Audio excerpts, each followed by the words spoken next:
Hello, I'm Courtney from Courtney Tech. My website is courtneytech.com. It's a blog I started while I was in coding school, and I'll be using to update my progress as my web developer career continues and progresses. Today is the first day of my first, I would say, legitimate job as a web developer, and I'm in training right now. So I wanted to talk about how I came to the position I'm in now, where I am a paid developer. So I started my journey into tech about, say, 2.5 years ago.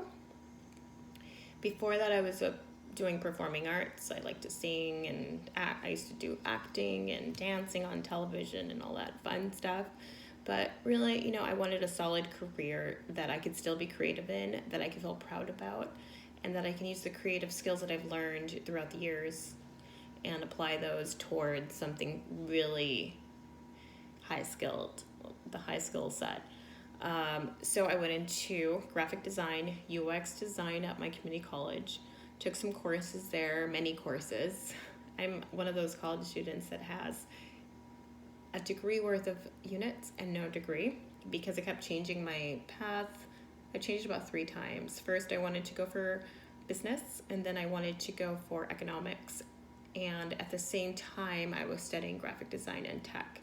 So while in my pursuit to transfer to a business school, I decided that the technology world seemed a lot more fascinating, a lot more interesting, and has way more opportunities when it comes to growth and really, not only doing fun stuff, but making a great income in a relatively quick time period rather than working 10 years at a job. You can work a few years before you get to, senior status and definitely be making 6 figures if you play your cards right. So,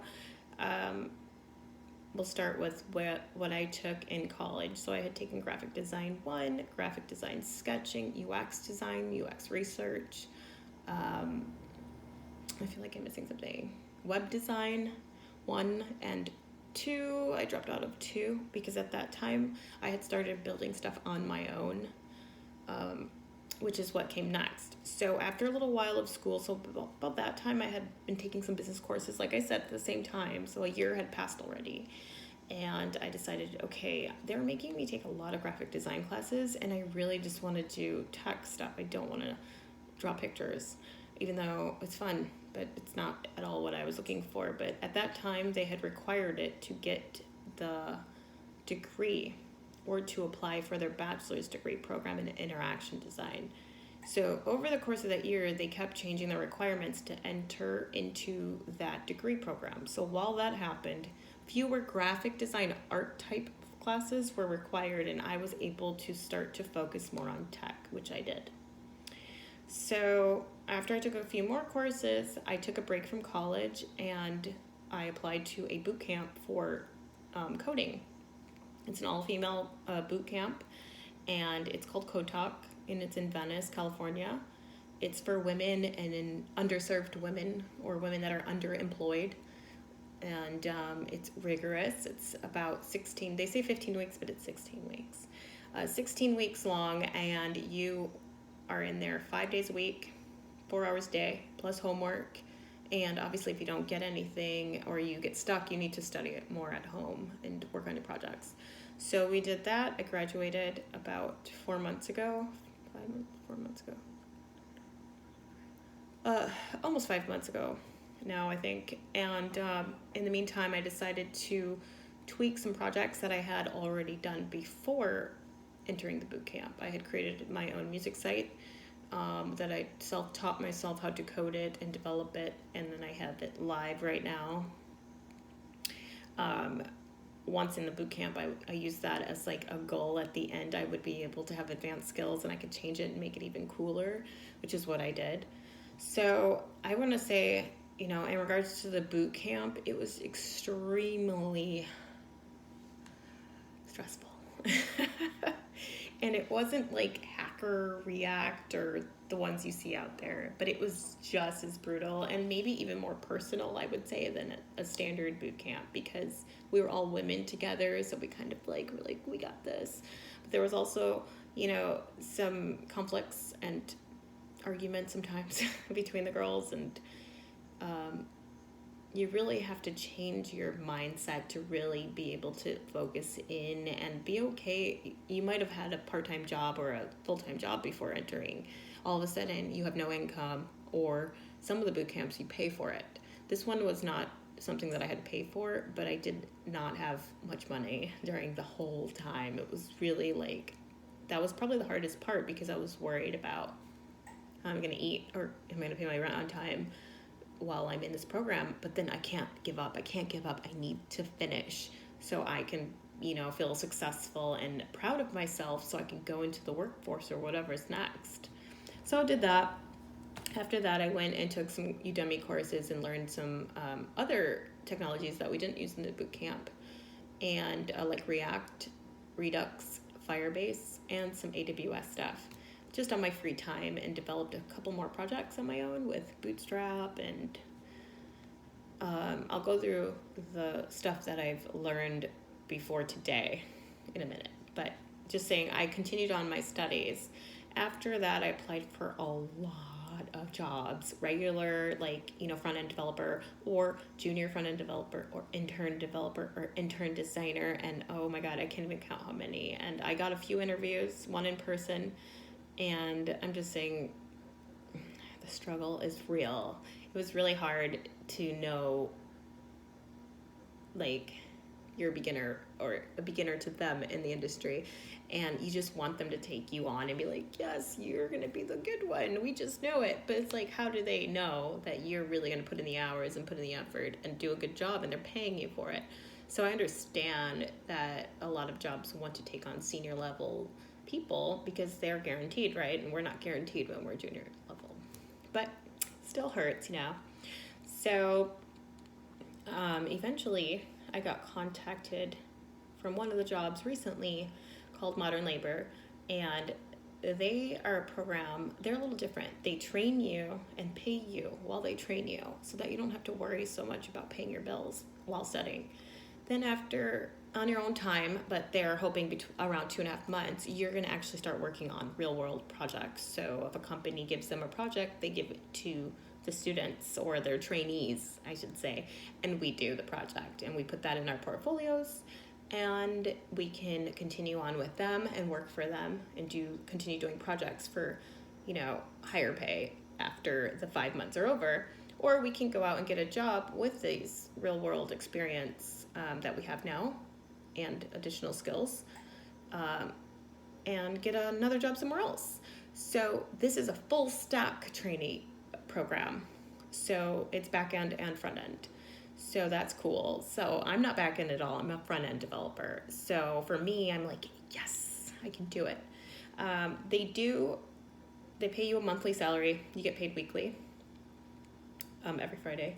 And then they also, you do like an income share where you give a percentage of your first 2 years only if you're making over 40,000, and then there's a cap on how much you would share your income. And then after that, you're free to be, if you leave early, you would pay the ratio of what you used of the program only towards the payment to pay them back, or whatever you want to call it. So that's cool. I mean, some people, it's not for everybody, but for me, that's fine, because my goal is to be a senior developer in the next couple of years. So if 2 years of my income while I'm, you know, starting out is what it takes, a little percentage of it, to be where I want to be, and I'm sure I can do it, I'm going to take the risk. So I'm taking the risk, and not, like I said, not everybody's going to do that. But where else can you really go and learn something and be guaranteed a job with the company or other companies, because they're going to push you to work and stuff? Where else can you do that? So that's where I'm at, and today is the first day.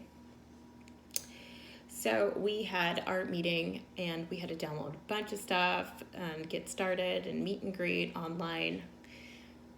And it's all remote. I'm at home right now in my kitchen, so that shows you. So what they do is they track your hours of work that you do per week, and there's a minimum. They want you to do 30 hours to 60 hours. 30 is the minimum to get paid the salary that they're giving you to learn. And whoever gets done with this learning part of it, the first 2 months worth of knowledge that they're cranking into us, gets to move on to the real world projects and start actually working on projects. So it's not a rush, but of course you're like, oh, maybe I could be the first to get done. But so yeah, we check in on a weekly basis. We use a project management tool so they can see if we're working, and we check in with them weekly too. We have one-on-one meetings as well. Yeah, so it's pretty cool. And I'm going to be checking in with you guys on a weekly basis, I would say, just to tell you how it's going, how hard it is, because it's going to take a lot of, it's going to be very similar, I guess, to after my first boot camp scenario, where I had to train myself to like, okay, you're going to put in this many hours, this many days to do the studying. That is going to probably be the hardest part, is to have my own time management. And so we'll see how it goes. I'll tell you what the struggles are, what the great side of working remote is, and what I'm learning and what I'm struggling at, and all that, and the tears and all the happiness and stuff. I'll share with you guys. So if you subscribe, please leave a comment of what you want me to talk about. I just gave a brief, I guess kind of brief overview of everything, but I can totally like make a detailed video or blog post about a specific topic. Like if you're going to be like, what did you learn in your boot camp? What was your first month, the previous boot camp? I can do that too. But thank you for watching. Sorry for rambling. There's a lot to say though. A lot has happened for me in the tech world in the past 2.5 years. So I'm here ready to answer your questions. And I do remember being you watching these videos, like, how do I get into the industry? And maybe you're a girl and you're like, oh, there's all dudes in this industry. Are there any girls? Well, here I am. And I'm here to share the knowledge to all people, you know what I mean? But I do understand. I was a girl looking for girls. Like, where are the girl videos that tell me how it is to be a developer? And can you even be a developer as a woman in this industry? And what is it like? I am the only girl on the team right now training, but I'm not letting it deter me. I just think it's kind of fun. I think I add a little bit of different energy to the party.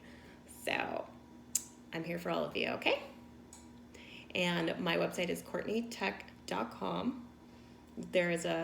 You can like subscribe for mail to be sent to you if you wanted to get like articles and stuff that I might write. Or you can just subscribe to here and watch the videos and tell me how much you like them and all that stuff, okay? Bye.